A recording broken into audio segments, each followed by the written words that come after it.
Paz do Senhor, amados, a paz do Senhor a todos. Daqui fala o vosso irmão, pastor Feliz Paulo.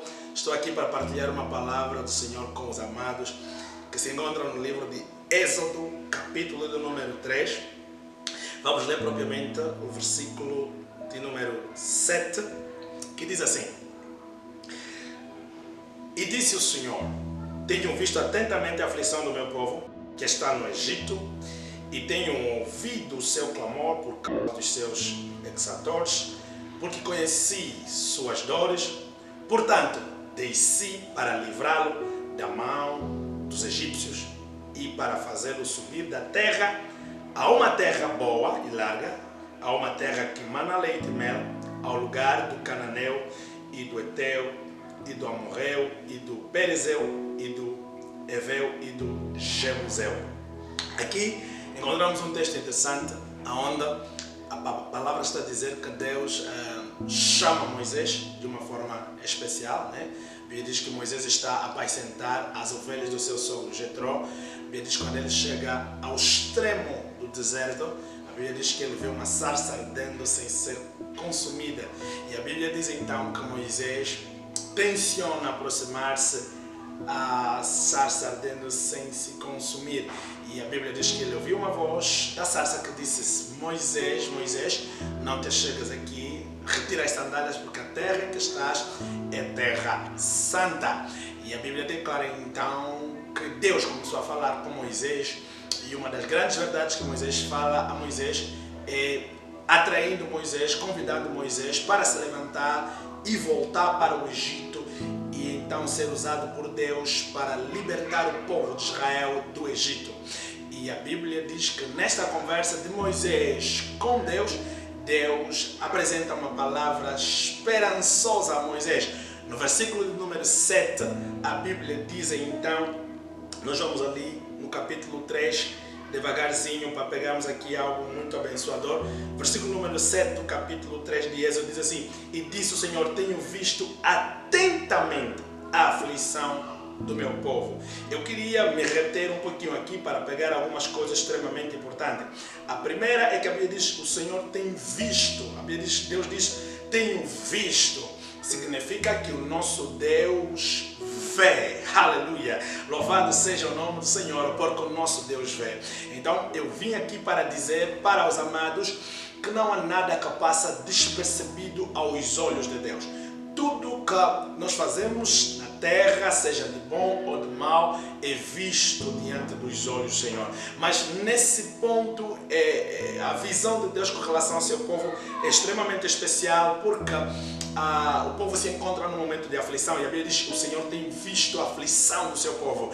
Então eu vim aqui para dizer ao amado: não importa qual é o sofrimento, qual é a dificuldade, qual é a luta que você está a passar, o Senhor tem visto isso, o Senhor está atentamente a contemplar isso. E a Bíblia diz, faz questão de dizer, Deus diz assim: tenho visto atentamente. O que significa ver atentamente? Significa que não há nenhum elemento, não há nenhum detalhe, não há nenhum promenor da situação ou da dificuldade que você esteja a passar que Deus não contempla, que Deus não vê. Aleluia!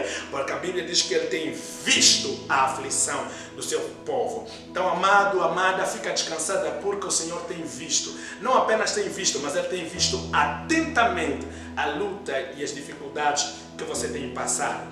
E a Bíblia diz que o Senhor diz: tenho visto a aflição do meu povo que está no Egito. O Senhor não apenas tem visto a aflição, mas também tem visto o lugar em que o povo está. Eu não sei qual é o lugar que você se encontra. Israel estava no Egito, e o Egito era um lugar de escravidão, o Egito era um lugar fora do lugar da promessa do povo de Deus, era um lugar de escravidão. Israel a essa altura não teria que estar no Egito, teria que estar em Canaã, mas por algumas situações Israel encontra-se no Egito. Mas a palavra esperançosa de Deus é: tenho visto a aflição do meu povo que está no Egito.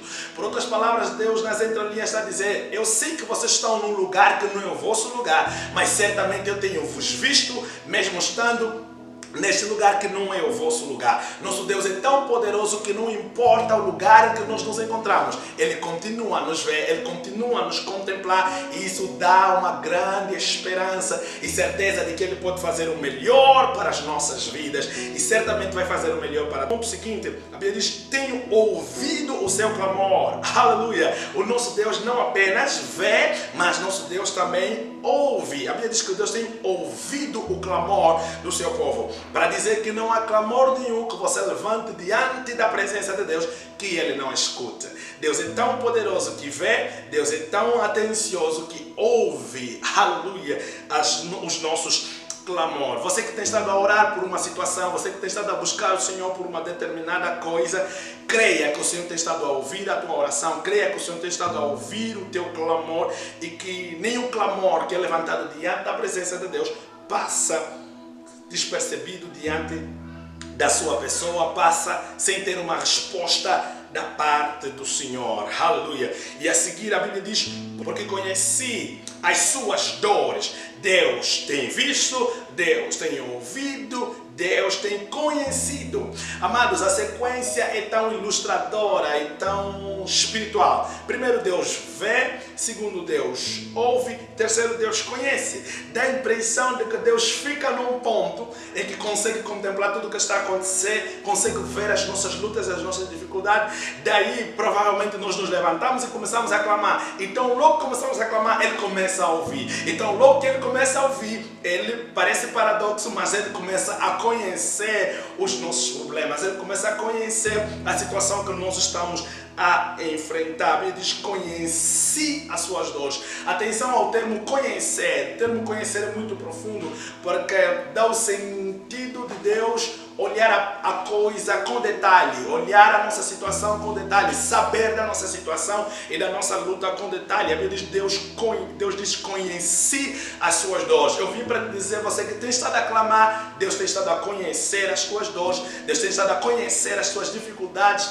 as tuas adversidades, e certamente Ele vai fazer alguma coisa melhor. E a Bíblia declara que no versículo 8 diz assim: portanto, ou seja, por eu ter visto, por eu ter ouvido, por eu ter conhecido, portanto, a Bíblia diz: desci para livrá-lo da mão dos egípcios e poder fazer subir daquela terra para uma terra boa e larga, que mana leite e mel. Louvado seja o nome do Senhor. Glórias a Deus por esse Deus todo-poderoso, por esse Deus maravilhoso, que tem visto as nossas aflições, tem ouvido o nosso clamor, tem conhecido os nossos problemas, e portanto, depois de Ele fazer essas três coisas, portanto, Ele faz algo bem melhor. Ele desceu para livrá-los das mãos dos egípcios, para livrá-los e tirá-los da terra do Egito e levar para a terra prometida, a terra que mana leite e mel. Eu vim para te dizer que o lugar em que você está não te impede de chegar no lugar que Deus quer que você chegue.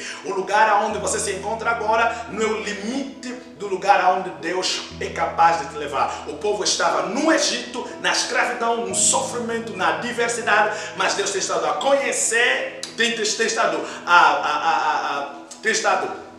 a ver, tem estado a ouvir, tem estado a conhecer, e finalmente, mesmo estando no Egito, Deus poderosamente diz: desci para livrá-lo das mãos dos seus inimigos. Aleluia! Não é mais algo do futuro, é algo do presente. Deus estava a dizer para Moisés: agora mesmo eu desci, através desse encontro que eu tenho contigo, eu já desci, porque eu não posso libertar um povo sem começar a trabalhar em alguém. Eu começo com alguém, depois eu termino no meu povo. Então, se eu já comecei contigo nessa visão maravilhosa, através da sarça ardendo sem ser consumida, então eu já desci. Por isso Deus disse para Moisés: desci para livrá-lo das mãos dos seus inimigos. Amado no Senhor, esta é a palavra que eu tinha para partilhar com vocês neste dia especial. Dizer para você que Deus tem visto a tua aflição, Deus tem ouvido o teu clamor, Deus conhece os teus problemas, e Ele não para ali. Ele vai descer, ou já desceu, para livrar-te desta situação. Creia nisso e certamente coisas tremendas e maravilhosas vão acontecer. Deus abençoe você. Daqui falou o vosso irmão em Cristo Jesus, pastor Filiz Paulo. Espero ter vocês em próximas oportunidades. ocasiões. Seja abençoado por essa palavra abençoadora, no nome de Jesus.